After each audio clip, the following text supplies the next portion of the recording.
উপস্থিত হয়েছে আমাদের ছাত্র দলের নেতা কর্মীরা। গতকালের ন্যায় আজও বলছি, আমাদের দাবি আদায় হওয়ার আগ পর্যন্ত আমরা কিন্তু এই ভবন ছেড়ে যাব না। আমাদের দাবি যতক্ষণ পর্যন্ত আদায় না হবে ততক্ষণ পর্যন্ত, এমনকি রাত অবধি আমরা এখানে অবস্থান গ্রহণ করব। শুধু তাই নয়, আমরা গতকাল সকাল থেকে রাত অবধি তপ্ত রোদকে উপেক্ষা করে এবং পরবর্তী শীতের মাঝেও আমরা কিন্তু এই রাস্তার মাঝেই ছিলাম। কিন্তু যদি এভাবে দিনের পর দিন আমাদের দাবি মানা না হয়, আমরা বাধ্য হব এই নির্বাচন কমিশনের মূল গেট অবরোধ করতে। আমরা বাধ্য হব। আমাদেরকে বাধ্য করবেন না।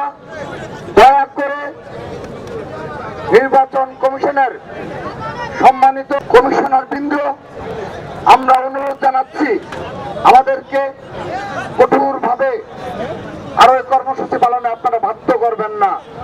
আপনারা দয়া করে আমাদের যে যৌক্তিক দাবিগুলো পূরণের যে আশ্বাস দিয়েছেন তার প্রতিফলন আমরা দেখতে চাই।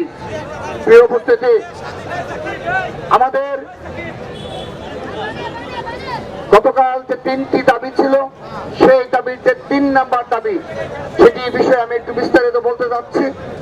আপনারা অবগত রয়েছেন যে শাহজালাল বিজ্ঞান ও প্রযুক্তি বিশ্ববিদ্যালয়ে কেন্দ্রীয় ছাত্র সংসদ নির্বাচনে যে উদ্ভূত পরিস্থিতি ক্রিয়েট করা হয়েছে, আপনি সেই পরিস্থিতিকে বিগত 5টি নির্বাচনের সাথে তুলনা করতে পারেন।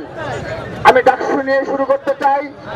সেই ডাকসুতে আপনাদের মনে রয়েছে, যখন নির্বাচনের প্রায় শুরু হওয়ার ধার প্রান্তে যখন ছাত্র দলের ঢাকা বিশ্ববিদ্যালয় হল কমিটি ঘোষণা করা হলো, সংসদ প্যানেলের ঘোষণা করব, ঠিক সেই মুহূর্তে সেই রাতে একটি বিশেষ রাজনৈতিক গোষ্ঠীর অনুগত ছাত্র সংগঠনের নেতৃত্বে মব ক্রিয়েট করা হলো এবং তারা সেখানে প্রতিটি হলে হলে গুটি কয়েক শিক্ষার্থী, আমি আবারও বলছি, গুটি কয়েক মুখোশধারী সি টিম বলবো আমরা, এটি এ ও বি টিম নয়, এটা হলো সি টিম, তারা মব ক্রিয়েট করলো।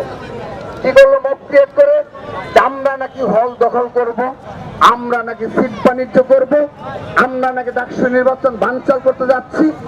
এমন কোন মিথ্যাচার নেই যে মিথ্যাচার ইহুদিরাও করে না।